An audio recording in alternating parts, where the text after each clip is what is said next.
بسم الله الرحمن الرحيم اللهم صل على سيدنا مولانا محمد دمان خيارته شرفت la soo dhawaada barnaamijkeena gaaban aan maanta ku qabanayo caasimadda Istanbul waad arkaysaan waxaan u maleynayaa uma baahna inaan idin sheego meesha aan joogo Hagia Sophia weeyaan Istanbul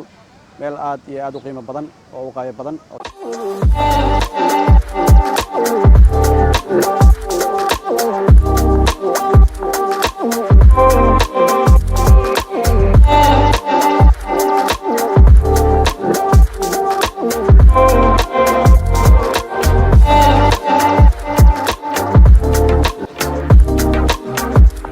تاريخ وين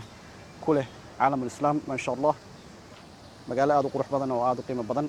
هل كان وحانيمي مالنتي أحدي ما شاء الله وأهيد مالنتي دور الشدود عيسي إن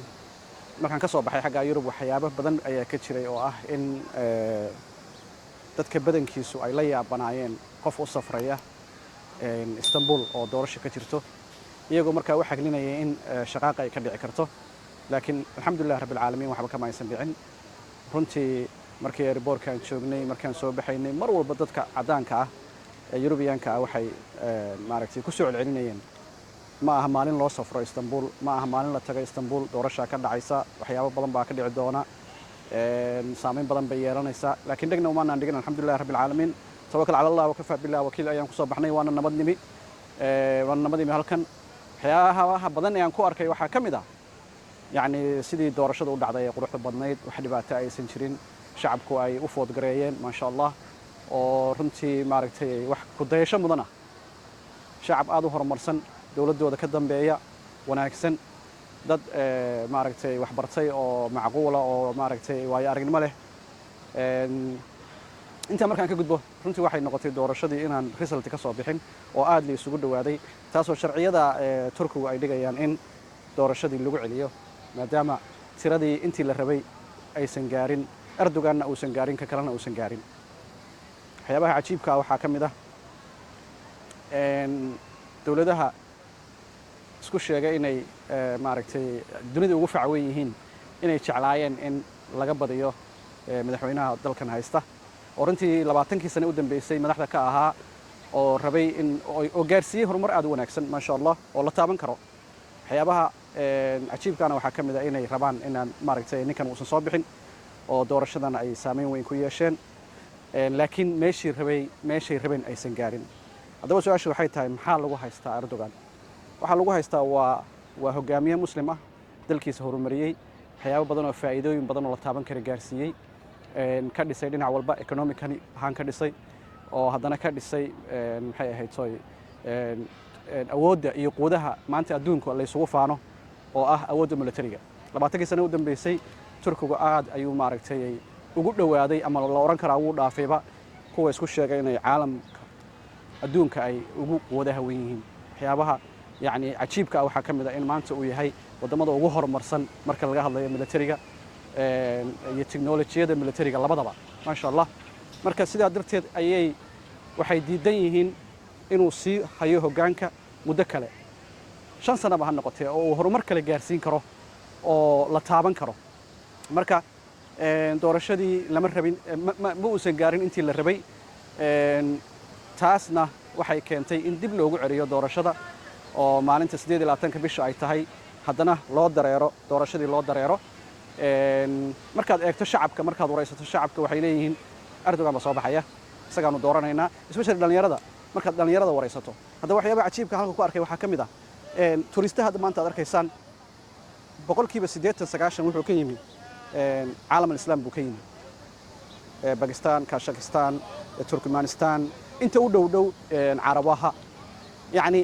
xilligii doorashada ka horeysay iyo intii ka dambeysayba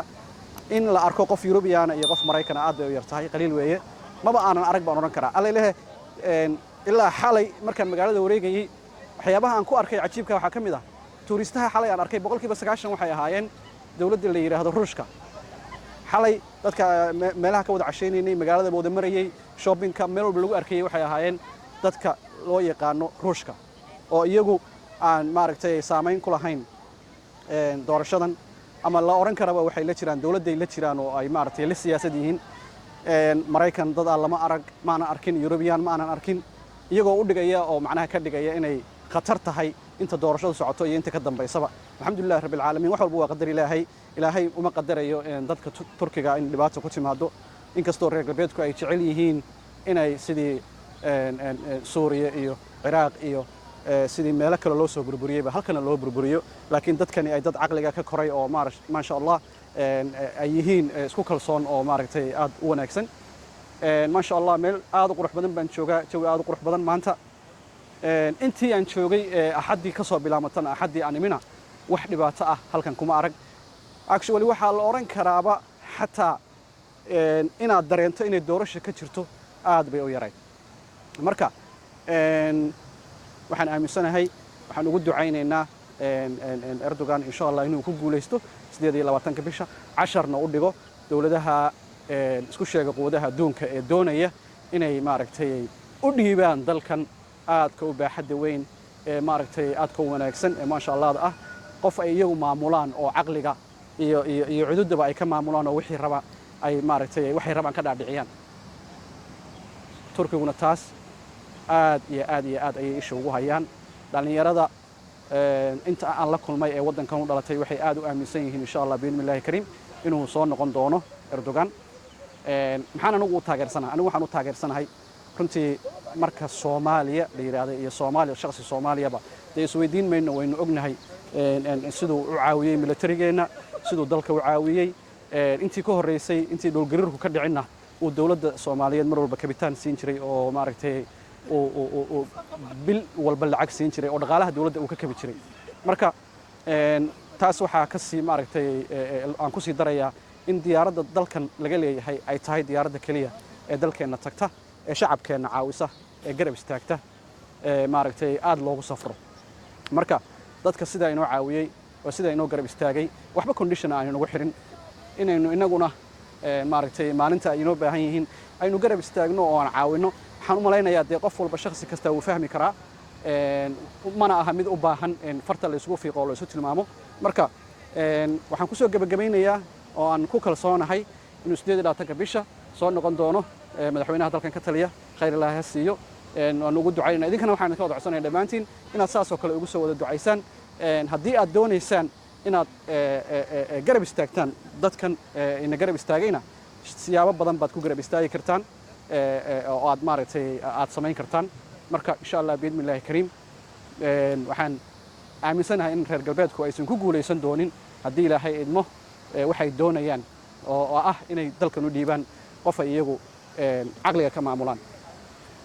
nin waxa u soo baxay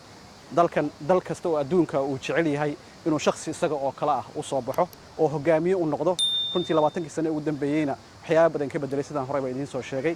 marka insha Allah biidhnillaahi kariim aan soo wada ducayno dadka turkiga inaan wax dhibaato ah ku iman inaan maaragtay sida lala jecel yahay aysan noqon inay noqdaan dawlad ku sii talaabsato sida 20 sano hadda soo socotay ay ugu talaabsadeen insha Allah biidhnillaahi kariim imaada waa dalkiina oo kale ku soo dalxiis taga raaca diyaaradooda intaasaynu ku kaalmayn karnaa marka runta laga hadlo haddaynu sidaa u garab istaagnana sida inoo garab istaageenna waxay noqonaysaa mid ay aad ku farxad dadkii shalay aan la kulmay maanta aan la kulmay ilaa axadii aan la kulmay markaan u sheegay inaan qof Soomaali ahay runtii aad bay soo dhaweynayeen taasina aad bay taabatay soo dhawow dalku waa dalkaagii lagaama laha maxay ahayd toy Soomaalida waanu jecelnahay Soomaalidu waa dad xadaarad leh oo ummad islaam weeyaan wadadaanu jecelnahay taasina runtii aad bay wadnahay ugu taabatay aadna waan ugu farxay waxaan aad ugu xumaadayna waxay ka mid ahayd waxa ka mid ah propagandadii dadka reer galbeedka ay ka maaragtay ay ka jeedinayeen dalka oo ahayd inay khatar tahay inaan la tegi karin waxyaabaha aad kula yaa waxa ka mid ah markaan airportka imi in layga dhaadhicinayay kii tigidhka maaragtay jeegareynayay iyo kii checkinka iyo turkiga u socotaa xaalad khatara maxaad ka doonaysaa ya marka way isku wada xiran yihiin يعني sida dawladda Mareykanka u talaabsato bay badankooda u talaabsadaan dadka reer galbeedka ah waxayna ku xiran yihiin meediyahooda ayay aad ugu xiran yihiin oo wixii meediyaha marka laga sheego ayaa aqligooda ka socda marka insha Allah halkan dad baa quraan ku subcinaya salaadii duhur waxa laga eedaamay Aya Sofia iyo masaajidka kale ee dhinaca kale ku yaala waa meel aad u qurux badan waa meel qof walba oo maaragtay Soomaali ama Muslim aan oran lahaa soo booqo oo mar imow maxay ahayd oo bal soo arag meeshan quruxdeeda iyo qiimaheeda intaasaan kusoo gebagabaynayaa warbixintii yareed ee ku koobnayd ee ku saabsaneyd doorashada iyo waxaan ku arkay dalka Turkiga iyo sida maaragtay dawlado kale oo shisheeye ay la jecel yihiin inay dalkan u burburiyaan laakiin Ilaah subxaanahu wa tacaala uusan u suura gelin doonin haddii Ilaahay idmo intaasaan kusoo koobayaa dalkeenna Soomaaliyeedna aynu wada ducayno insha Allah in Ilaahay inooga saaro dadkan shaqaaqada iyo dhibaatada ka wada maxay ahayd toy jacayl dalku inuu burburo siyaasiyiinta maxay ahayd toy ku xiran dal shisheeyaha ku xiran ee jacayl inay dalka dib u celiyaan qof maaragtay mudanna Ilaahay oo mar walba maaragtay inoo saaro sida shakhsiga maamula dalkan oo kale Ilaahay inoo soo saaro insha Allah bismillaah kariim marka dalkeena aan jeclaano wixii dalna taageerana aynu taageerno iyagana intaas ma ku soo gabagabeynaya hadalkayga wassalaamu calaykum waraxmatullaahi wabarakaatuh